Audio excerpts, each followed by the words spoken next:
اگر ملک کی آزادی کی تاریخ کو دیکھا جائے تو علماء جہاد آزادی کے اندر ان کی تاریخ 150 سال کی تاریخ ہے. کانگریس کی یہ تاریخ نہیں ہے. علماء نے آزادی وطن کے لیے جہاد اس وقت شروع کیا جب کانگریس کے لوگوں میں یہ شعور بھی نہیں تھا کہ وہ آزادی وطن کے لیے قربانی دیں گے. مسلمان کو تاریخ اپنی معلوم نہیں ہے. جب سن 1799 میں ٹیپو سلطان کو شہید کیا گیا سرنگا پٹنم میں، ان کی لاش کے اوپر انگریز نے کھڑے ہو کر یہ کہا تھا کہ آج ہندوستان ہمارا ہے.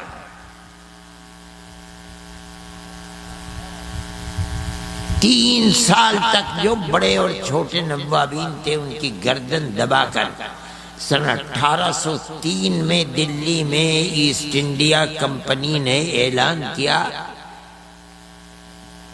کہ ملک بادشاہ سلامت کا ہے، جنتا اللہ کی ہے، لیکن آج سے حکم ایسٹ انڈیا کمپنی کا چلے گا.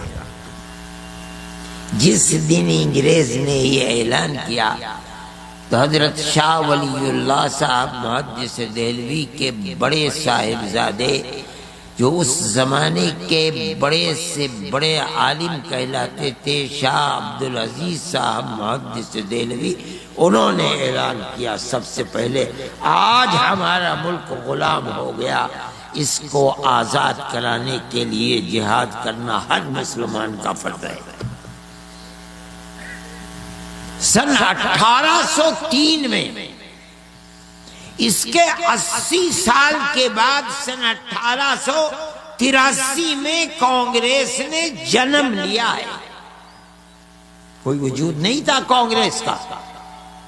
حضرت شاہ صاحب نے یہ اعلان تو کر دیا، انگریز نے ان کو زہر دیا، ان کے جسم پر سفید داغ پڑ گئے، ان کی جائیداد کو قرق کر دیا، ان کے مدرسے کو دفن کر ڈالا. لیکن شاہ صاحب 1 انچ بھی ان کا قدم پیچھے نہیں ہٹا.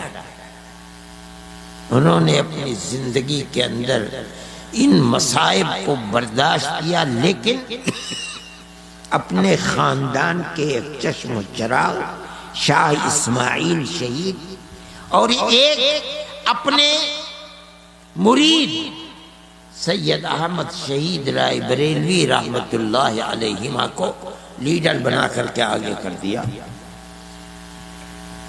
سن 1824 میں شاہ صاحب کا انتقال ہو گیا، لیکن یہ دونوں ان کے خاندان کے لوگ، ان کے ایک چیلے اور ایک خاندان کے آگے بڑھتے رہے.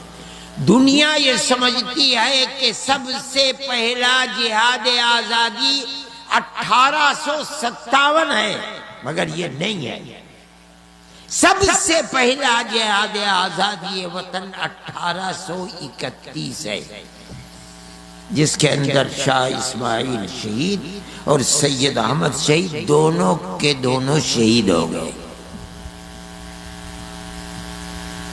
وہاں سے جو لوگ ناکامی کے بعد واپس آئے ہیں انہوں نے 26 سال تیاری کے بعد دوسرا محاذ آزادی وطن کے لیے دلی، سنبھل، مراد آباد، میرٹھ، سہارنپور، باغپت، یہاں دوبارہ ایک آگ تھی، ہندو اور مسلمان اس میں سب شریک ہوئے. یہ مسلمان کی تاریخ ہے. اگر ملک کی آزادی کی تاریخ کو دیکھا جائے تو علماء جہاد آزادی کے اندر ان کی تاریخ 150 سال کی تاریخ ہے. کانگریس کی یہ تاریخ نہیں ہے. علماء نے آزادی وطن کے لیے جہاد اس وقت شروع کیا جب کانگریس کے لوگوں میں یہ شعور بھی نہیں تھا کہ وہ آزادی وطن کے لیے قربانی دیں گے۔ مسلمان کو تاریخ اپنی معلوم نہیں ہے۔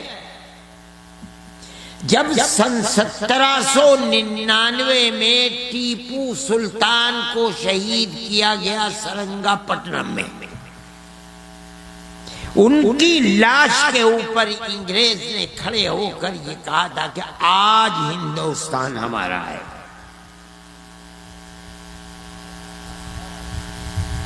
تین سال تک جو بڑے اور چھوٹے نوابین تھے ان کی گردن دبا کر سن 1803 میں دلی میں ایسٹ انڈیا کمپنی نے اعلان کیا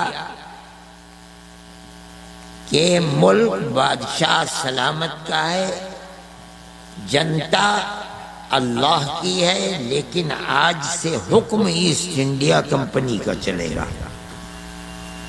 جس دن انگریز نے یہ اعلان کیا تو حضرت شاہ ولی اللہ صاحب محدث دہلوی کے بڑے صاحبزادے جو اس زمانے کے بڑے سے بڑے عالم کہلاتے تھے، شاہ عبدالعزیز صاحب محدث دہلوی، انہوں نے اعلان کیا سب سے پہلے آج ہمارا ملک غلام ہو گیا، اس کو آزاد کرانے کے لیے جہاد کرنا ہر مسلمان کا فرض ہے۔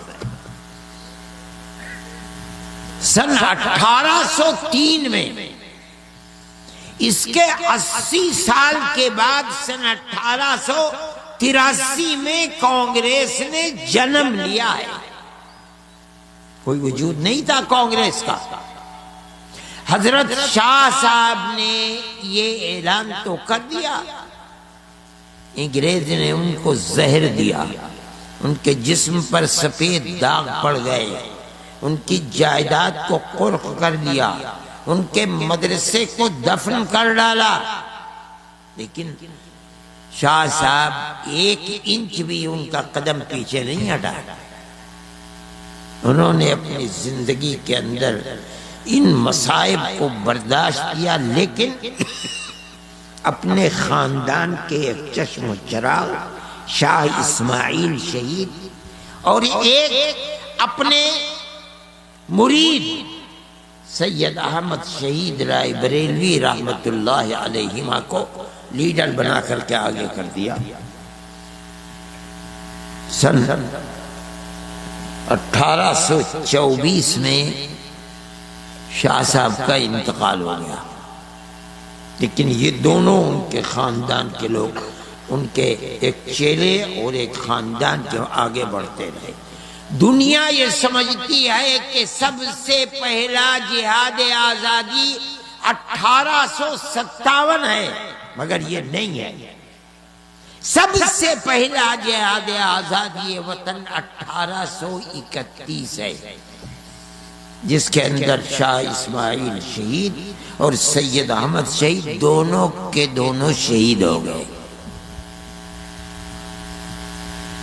وہاں سے جو لوگ ناکامی کے بعد واپس آئے ہیں، انہوں نے 26 سال تیاری کے بعد دوسرا محاذ آزادی وطن کے لیے دلی، سنبھل، مراد آباد، میرٹھ، سہارنپور، باغپت، یہاں دوبارہ ایک آگ تھی، ہندو اور مسلمان اس میں سب شریک ہوئے۔ یہ مسلمان کی تاریخ ہے۔